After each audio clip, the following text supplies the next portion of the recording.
Radha Krishna Chaitanya Prabhu Nityananda Shri Advaita Gadadhar Srivasadi Gaur Bhakta Vrinda Radha Shri Krishna Chaitanya Prabhu Nityananda Shri Advaita. Before I joined the movement, my father had an accounting firm, an auditing firm, and I worked with him after leaving high school. And that was 1965, 66, after leaving there. Worked with him right up to 1973, 72 actually. But my father and myself were always interested in Hatha Yoga. So we used to exercise, do Hatha Yoga exercises and so on. And I came across some books from that aspect. And it was interesting to me. So as we went along doing exercises, I began reading other books from the United States. You know, they had American what do you call scholars like Timothy Leary and so on. And they wrote some articles, and that was interesting to me at the time. So from that point of view, I was being introduced to something outside Christian religion, you know, the ordinary mundane religion, philosophies and so on. But I began thinking closer and closer that I wasn't being fully satisfied with their explanations and so on. And eventually I began asking God, well, you know, I'm interested in somehow to know. I know that God existed always in that sense. I was never an atheist. So I asked him if he can please guide me, show me the way, how to understand you.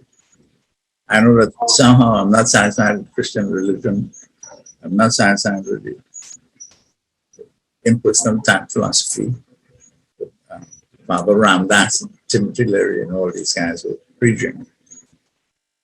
So he began showing me. And one day I took up a magazine, ordinary magazine, and I saw a picture of devotees chanting on the streets in the United States. And there was a short article explaining what they were doing and so on. I said, this looks interesting. And so I had that first introduction through that magazine, if you want to say. And then I met a couple of friends who also became interested in things spiritual, a little higher level than Christian religion and so on. So we began living together, still smoking marijuana, of course, and but we became vegetarians. And so eventually we rented a small flat in Maraval, Trinidad. Maraval is a slightly upscale section of Trinidad. So we spent some time there reading all kinds of books and so on. And then one day I met a devotee, his name was Harry, who was Sarotama. And Hari introduced me a little more to the science of crystal consciousness, because before my time, devotees from the United States were here. Some names like Srila Das, Patita Pavan, and other married couple, and so on. They were here visiting, but they never actually started a temple as such. Prabhupada had sent them here because he had said earlier on, very early, that he was very interested in Trinidad. His first concept was coming to Trinidad. He had met some Indian gentlemen years ago in India, and they had introduced him to the Trinidad. And that made him a little interested in Trinidad. But that, of course, never worked in that sense. But he always knew about Trinidad. And that from that personal involvement with that Indian gentleman from there. So he said that, yes, he sent the devotees very early, 1971, 70, 71, 72, somewhere around those 3 years. They were here. And they made a couple of devotees, but not initiated devotees. Never started a temple. They visited, they went back, they came back. Some came, some left like that. But Hari Sarotama Das was the one that gave me, for the first time, a Bhagavad Gita. It was blue in cover. Very early Bhagavad Gita, as it is by Srila Prabhupada. And I read it, and that answered my internal questions. I was getting everything clearer and clearer from that point of view. And then we met more devotees who were in Trinidad, also like Chaksha Das, but none of them who were initiated at the time. Vana, Ethan Vana, they met the previous devotees who were here and so on. And they were trained up to some extent.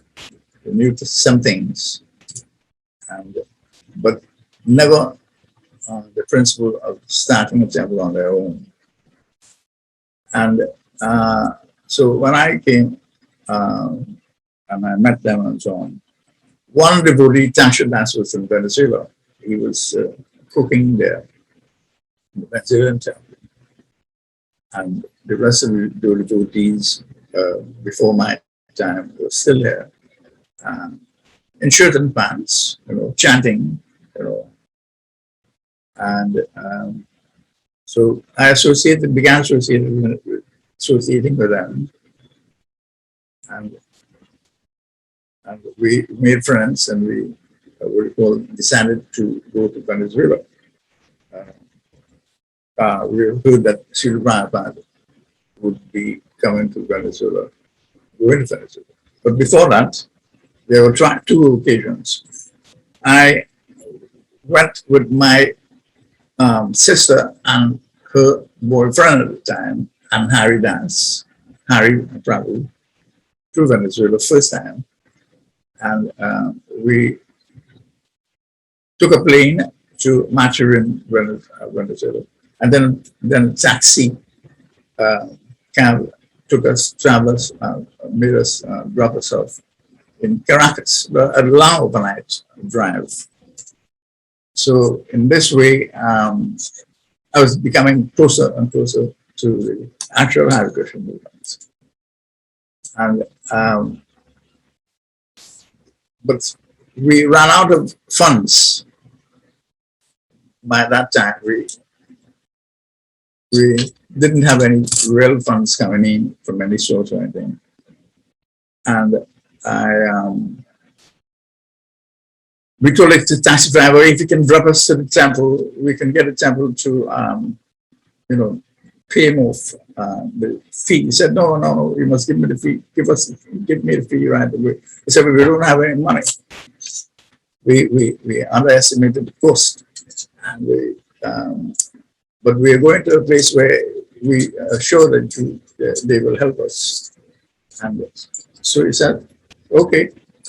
He said in Spanish, my sister's boyfriend spoke Spanish, so he was able to explain it to the taxi driver. And anyway, he took us to Caracas and arrived there about 5:30, 6 o'clock in the morning. Still, we didn't know the exact spot of the temple. And we asked around until we saw one particular person. And he said, yes, I know of the Hare Krishna Center. I know where it is. It's in Spanish. And he explained it to the driver. So the driver found the place. So at the time, the temple president was, his name, his name is me right now. Anyway, he became a sannyasi after. And he told us that, well, you know, you all just landed and you made what you call expenses on the temple. So we apologized and we said, all right, I'll try to, but we just deposited all the funds that we had for the day before to the bank and so on, so that we don't have any real funds as such. So he took off his wristwatch on his hand and he gave the taxi driver, and the taxi driver was satisfied with that.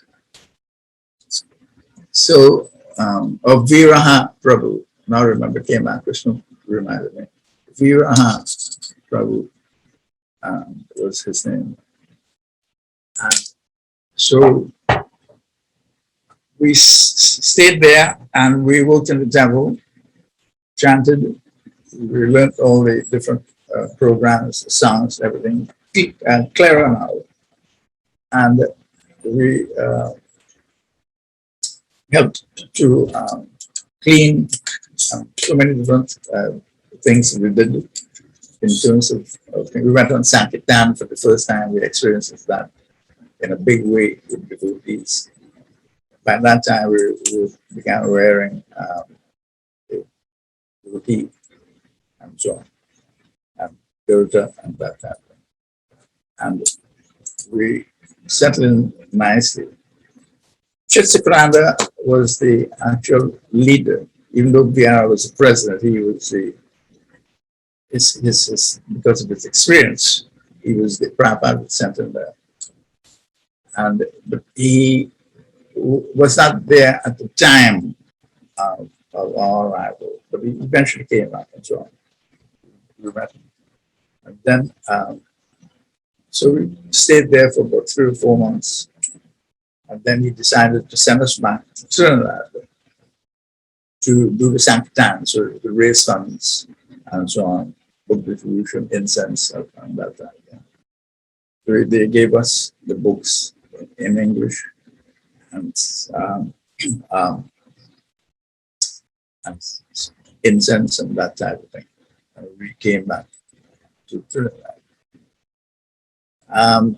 But this time we came back with Zakshar Das, who was there cooking and so on. So he also came back along with us. So we came back to Trinidad.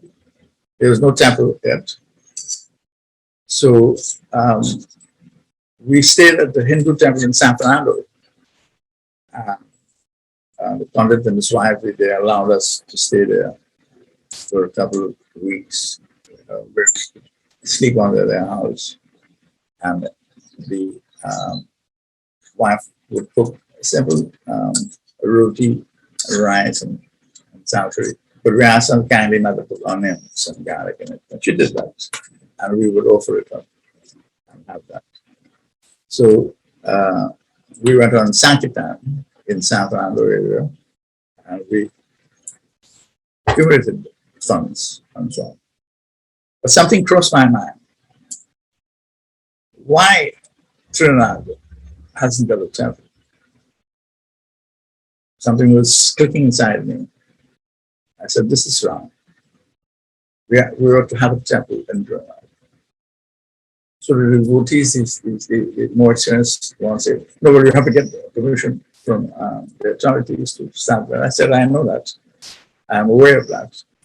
But strictly speaking, why are we to go back to Venezuela to come back again? That's a waste of money, in my time, in my thinking. Because we cannot stay in Venezuela. We are not Venezuelans. We are Trinidadians.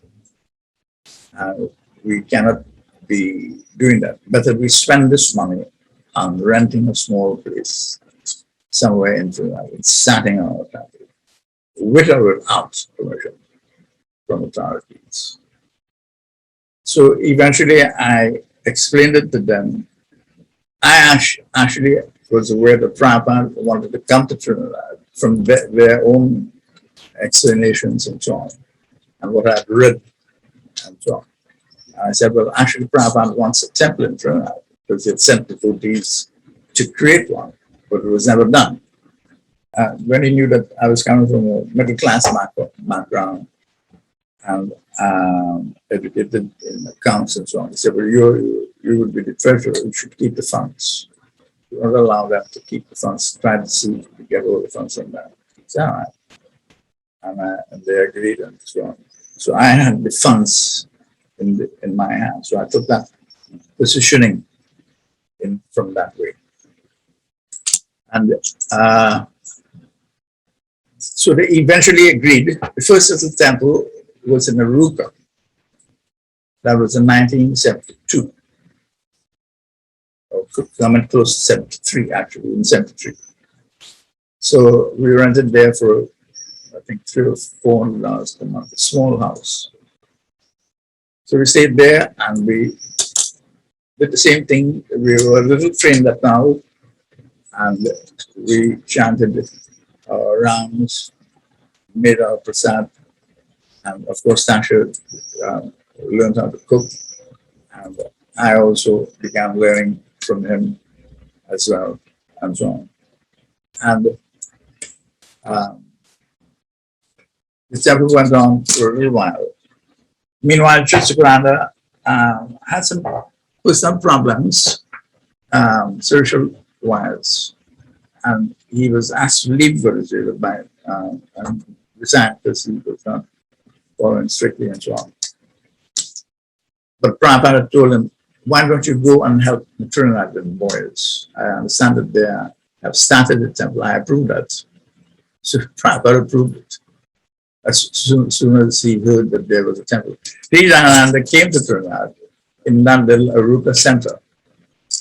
And he asked me, so you have started the temple without approval? I said, yes, because there's a need for Trinidad temple. Prabhupada. He said, Prabhupada wanted it. I said, yes, I understand that. But he said that the question is whether you all are following nicely and so on, chanting rounds and, being an authentic Hare Krishna movement. I said, yes, we are doing that. We are chanting 16 rounds, keeping the principles, distributing books and magazines, etc. He approved it. So he wrote to Prabhupada and said, Prabhupada told him, yes, I want that. That is correct. They can go ahead and start that temple. So that is how the temple actually started in Trinidad, through sense. And so, but going back to Chittagranda, he was asked to come to Trinidad by Prabhupada. Said, you should go to Trinidad and help them. You're a very good preacher. And you have experience in opening up temples and so on, all over South America and so on. Help them in the Caribbean. So he came. So Chittagranda came and we stayed. He didn't like the small temple. He said, well, it's not good enough. I said, yes, we understand that. Because if I have to come to Trinidad, I'm a married man, I have to bring my family, wife and family and children and so on. So he explained it to me that we ought to look for a bigger place. And meantime, he was staying another devotee that we had made, Harry Dave, Earl of Fun at the time. His mother had a small apartment in Frederick Street, Pembroke Street. Not Frederick Street, Pembroke Street. There was a temple, there was a little center in Frederick Street once, very high. Prabhupada had advertised it. I have one temple in Frederick Street, Trinidad, and so on, in a letter to devotees and so on. So, but in Pembroke Street, Peter Anna wrote him and said that he's here in Trinidad and he's staying at the Pembroke Street at one devotee and his mother and so on. So myself and Sister Kanada agreed that the Aruba center is too small. It cannot, it wouldn't move. You see, it's just a brahmacharis and so on. So we had to, so I moved on to there. One of the reasons I was more, the devotees became a little jealous of my now coming into the movement after them. And the authorities made me more or less the leader of the devotees. So that was there from the very beginning. No human response, because we were not pure devotees. So I was myself anxious to move out of the Aruba and live with Siddhajan. So we did that at Harry Dave mother's apartment for a little while. Then Siddhajan said, well, in order for me to, for us to look around for proper temple, ashram that is capable of housing his wife and children and the devotees, including female devotees, but not at that time. There were no female devotees back then, at least right there at that time, during brahmacharis. So I said, yes, I am also in agreement with it. And it has to be in a nice place that will draw attractive people and people of different status and so on in life, not just simple boys and girls. So I agreed with that, and we looked around. But before we did that, Siddhajan was a master preacher in terms of hitting up rich Indian people. And he went to Ramkirtani and he said that he would like to start a center for his spiritual master, Srila Prabhupada. And Mr. Kirtani said, yes, I'm totally aware of him. When I go to the United States, I visit the Hare Krishna Center there and so on. And so that he said that we wanted a vehicle. So Mr. Kirtani donated a Jeep to us. With that Jeep, meanwhile, the Rupa Center was still going on. Thatcher was running it and so on, keeping the funds, if you want to say, for the time. And because he was a master, one thing about Thatcher was he was a master collector. And he had to be respected for that as well. And a very good cook at that. Nice to do. But it's a long story. And so therefore, he was still there with the rest of the devotees, and myself and Siddhajan. We looked around, we couldn't find anything suitable right away. But we did find a center of the house, an empty house in, not Aruka, Kunupia.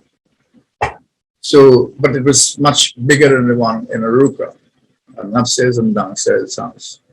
And besides that, there was a piece of land there that the devotees had that received from Hindu landowners.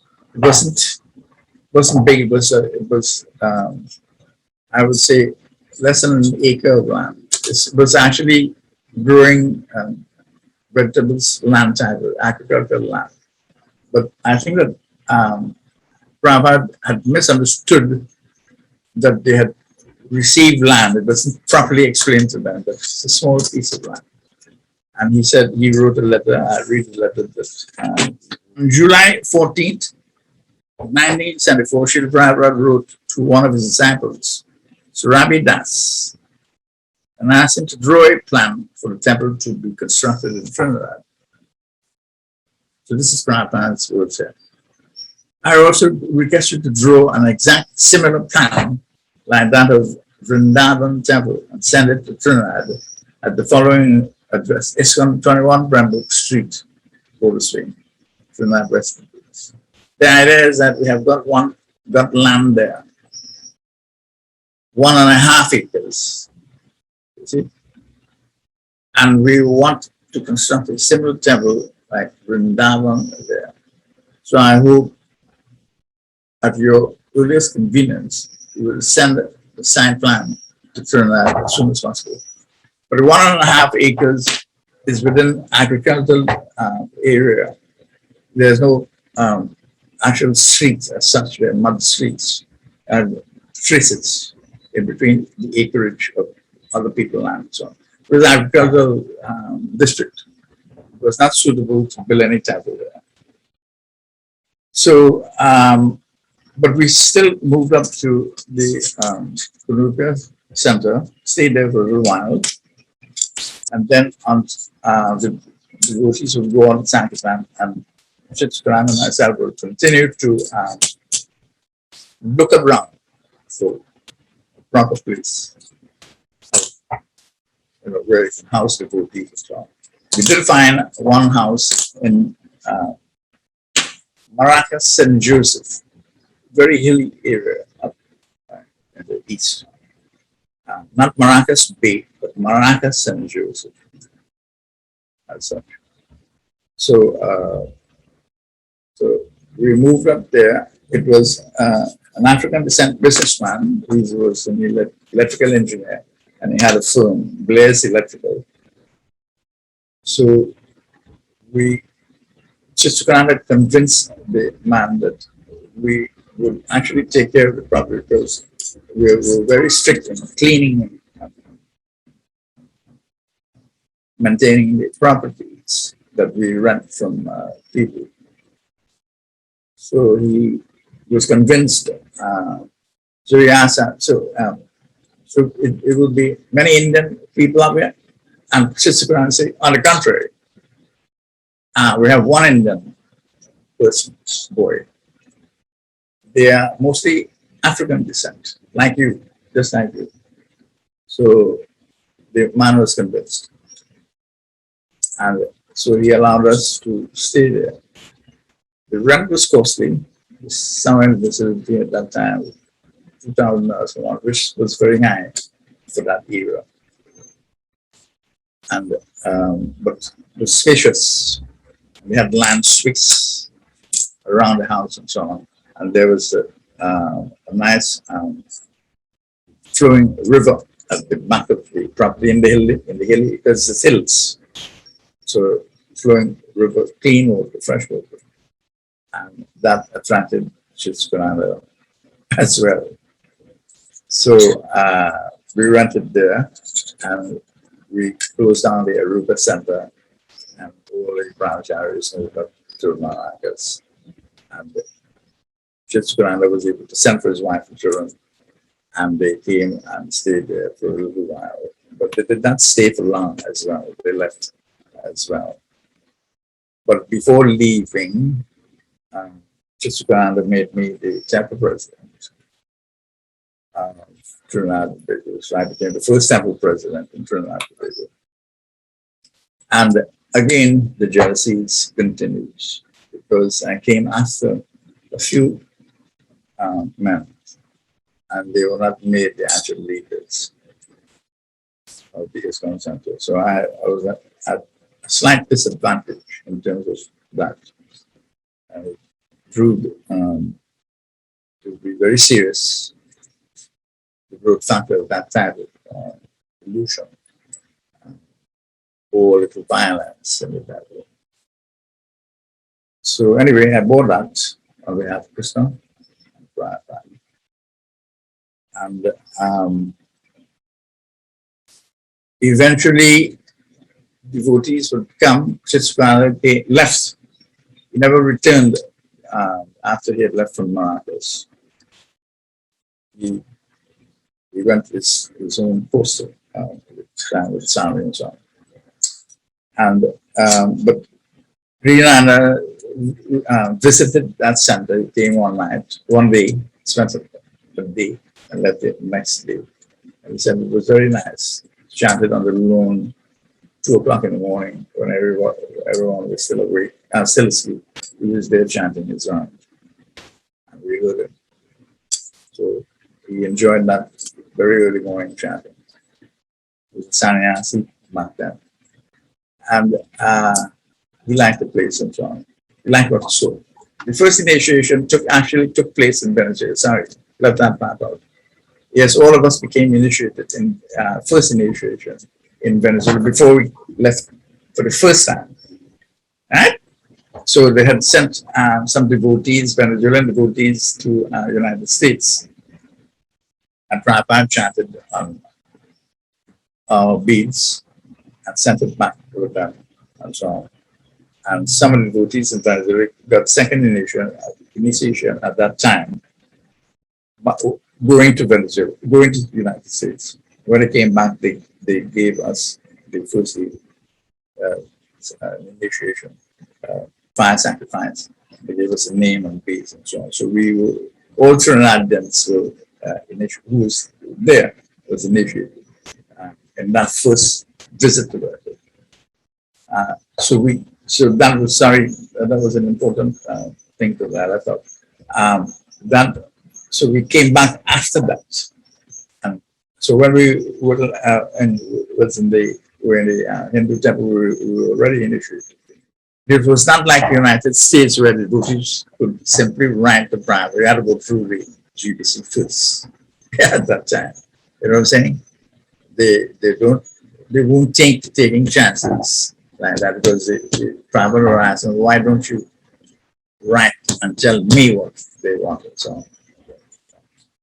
So we never wrote, I never wrote, but we wrote the devotees who were in charge of book distribution and so on, but not the Prabhupada directly.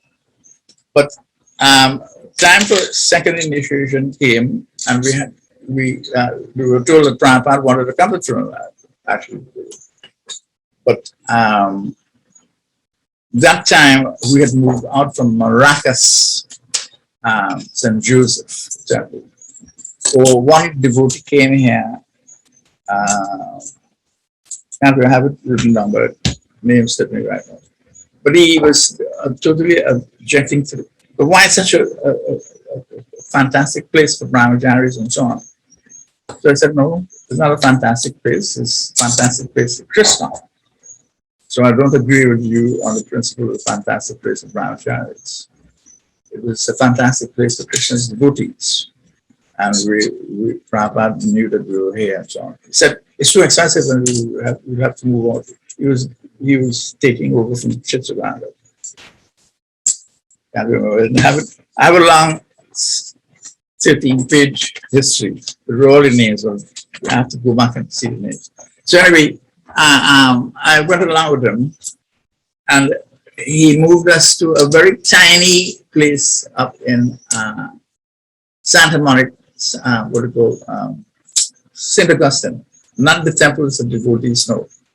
That I did. A house a little further up in the hilly area in St. Augustine, in an African descent neighborhood. But it was tight. Again, squeeze us back into a box. You see? So I didn't really approve of that move at all. Anyway, he left. He went back. He never came out of it somehow. Krishna knows best. So I moved the devotees out. I said, no, we cannot stay here. We have to move again. This is not the standard. Right? It has no room for brahmachari needs, and some ladies were interested at that time too. And so the devotees became very clustered when they were bouncing each other up and so on. So we moved. So I said, I would have to look around for a place. I did find that place. That place was at the corner of Santa Monica Street, in the temple where we were before we moved to the big building. The second initiation, we traveled back to Venezuela, so now down to that point.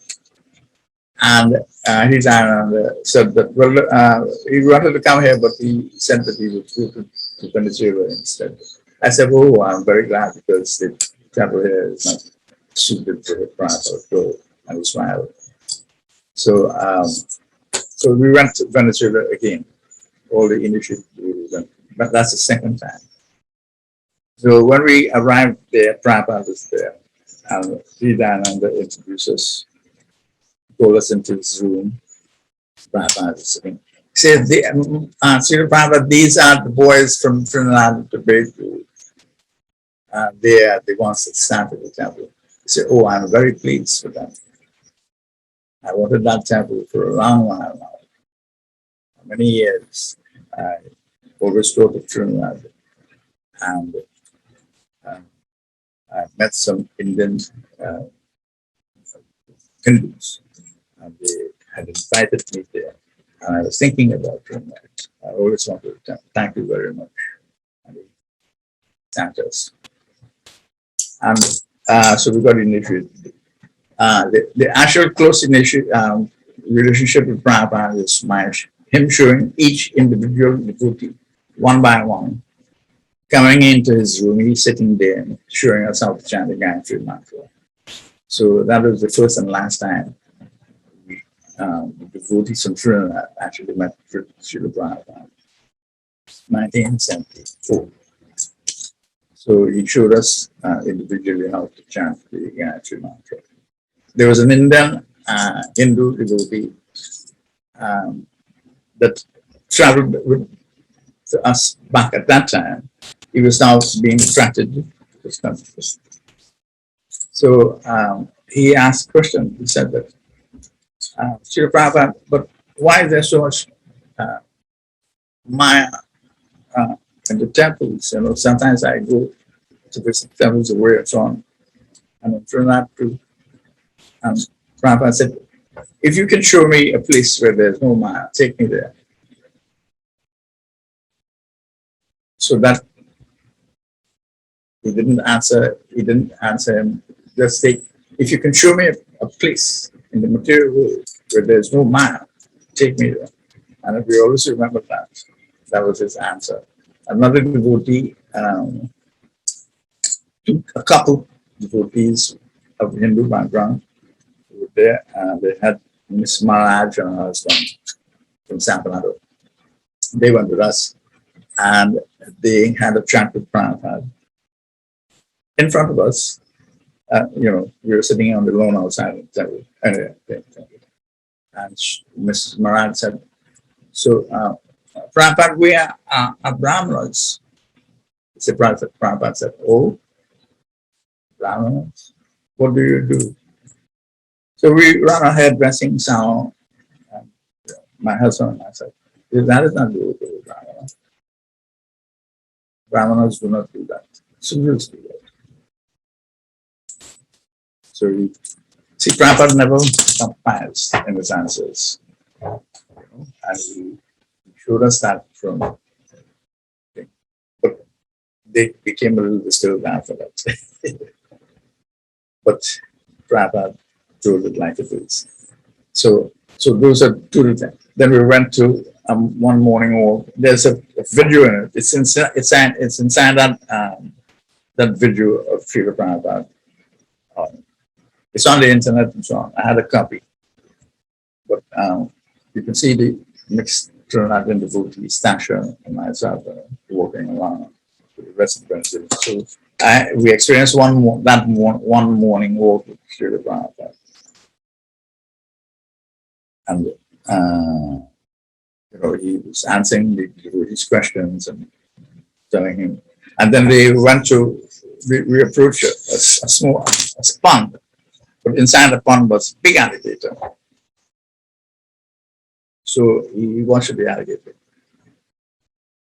He said that he's thinking how to eat us.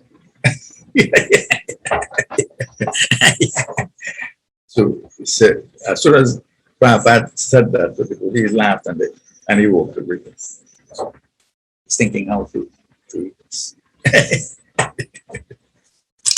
So Prabhupada was saying that it would make you laugh sometimes. So those are little experiences that we had personally with Srila. And there is the ending in terms of the personal relationship with Srila Prabhupada. Never did come out of Venezuela after that, or through his books, and through, of course, the videos that we're seeing now, that we never saw of him with other devotees. And so that is nice. That is where all this internet comes in. You could look at the internet now and see different discussions of Prabhupada said and held and John. And you can understand the philosophy more that way. Things that were not told to you at the time, or told to you in some kind of different way, but you hear the real concept and version of Prabhupada. It's like living with Prabhupada. Just like I'm seeing you, you're seeing me. That's an association as well. Right? Video association. So and the books and the philosophies and so on of the different defeating different people in various ways and so on. Of the Catholic priests in France and that type of thing, and so on. Where Prabhupada was trying to convince the priests that meat eating is not correct, especially cow. And the priest was insisting that, well, it's very protein. He said, Prabhupada said, no, proteins can be obtained from vegetables, can be obtained from grains. You do not have to kill, and it can be obtained from the cow's milk. You don't have to kill the cow to get that protein. The cow is offering you that protein before milk. And so he's explaining it. And he ended up, the priest ended up saying, I see what you mean. You're correct. So he said that if you can stop the meat eating and chant the names of France, you will be a Christian. So that is the only thing that is stopping Christians from progressing. Killing of the animals and chanting the name of Christ. He says Christ is the pure devotee of Krishna. He said that. So, so those are the things that we didn't know back in those days, meaning that we would tend to rough up the Christians. That was wrong for us. We cannot do that. They're following a path, but it's a broken chain. If you can get them back to follow the actual pure chain, and in fact, France was on a scene. And the history of the Essenes were they were vegetarians, and they did the chanting and the vegetarian rule, and just like the devotees at that time. This thing about the Sermon on the Mount and the fish and so on, it's mixed up. They brought in the fish, it's not possible. He would not have done that. You see? So. Because they were vegetarians, right? 2 barley loaves of bread were fed. So that is the principle that we learn from Prabhupada by looking at the videos now, and I learn from it. I don't know if the rest of the devotees do that, but I hope they do. And that's what keeps me in association with Srila Prabhupada. Right? And, I have a site called Distribuera. I've written programs, a beautiful program. Not not the source code itself, but it came from here. Krishna gave it to me, where one can distribute Prabhupada books on the internet and have it as a referral program. The more you refer the program, the more you get your commissions. So if you join, if the devotee join for a fee, right? Let's say $150 US, they would be able to introduce it to another person. And by introducing to another person who pays that $150, they will get back $100. Right? So you can go on Sankirtan on the internet by distributing the books and the Krishna consciousness philosophy and so on. Not only that, advertisers could use it too in various ways. Right? It doesn't allow meat-eating companies and alcohol companies and that type of thing. But anything that could be used in the service of Krishna could be advertised in that way. And it's a fundraiser for the devotees, right? And people who would have that. His demeanor was like a saint, a pure devotee. That you take one look at him and say, well, this man is not a ship, he's another person. The way he would put his head, and walk and so on. And his disposition and so on. You can tell that he is a learned person. It's spiritually equipped. Everything that comes out of his lips makes sense to the wise, to persons who are wise. So the principle is that you first have to get that wisdom to understand who Prabhupada is. If you don't have that wisdom, you will see him as an ordinary, you will see Krishna as an ordinary person as well. So you have one asks from Krishna is to give me wisdom, intelligence, how to understand Krishna and the pure devotees. Connect through the internet and the science and so on, and learn. Go back to all the videos, the past films and so on, and the past writings of Srila Prabhupada. They're all on the internet. So Krishna sent the internet to help with that aspect. You remember when Prabhupada said there was no internet, you had to line up outside downtown to make a cable. If you wanted to contact the devotees or send information to the devotees, you had to do it by cable. Now you can do it by internet. So it's easier to associate with the pure devotees through the internet. And his books that are online and offline as well. Both. Everything is there. There's no excuse that Prabhupada isn't here and that he's here. And that is how one has to associate with pure devotees. By their instructions. It's not practical for them to live in the material world for so many so length of time. They come for a short period. Within that short period, they will have to go to another planet and migrate and success. So devotees must understand that the real association is by instructions, Vani. So the Vani is involved in the internet and books and videos and so many nice things. They can spend it, they can raise funds and travel to different temples that they can do and so on. And Prabhupada wanted us to create systems that was never done while he was there. I remember reading one article, a devotee was saying, but Prabhupada said, a devotee was saying, Prabhupada, you have done so much. He said, no, I haven't done so much. You are the ones to do more than me. I have just started it. I haven't done so much. You are the ones to continue it further than I have. Srila Prabhupada is the person who first desired an ISKCON Trinidad Center. Nobody else. Right? Srila Prabhupada himself.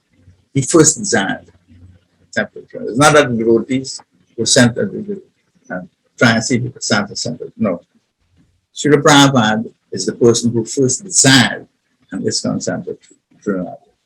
In ISKCON Trinidad, Tobago 1970, I met what is now technically known as Fatma Paracha Gurus, persons who had previously met ISKCON initiated devotees, who themselves met devotees, who had direct contact with the Diksha Mahabhagavat of ISKCON, His Divine Grace A.C. Bhaktivedanta Swami Srila Prabhupada. Those persons one usually meets first in spiritual life, points the path to the initiating guru, although one may not be initiated himself. Krishna thus uses every available soul, including vagrants and not so honest persons. Remember we talked about that. Not so honest persons, so that one can obtain a little mercy from the bona fide guru. The following is proof of this truth.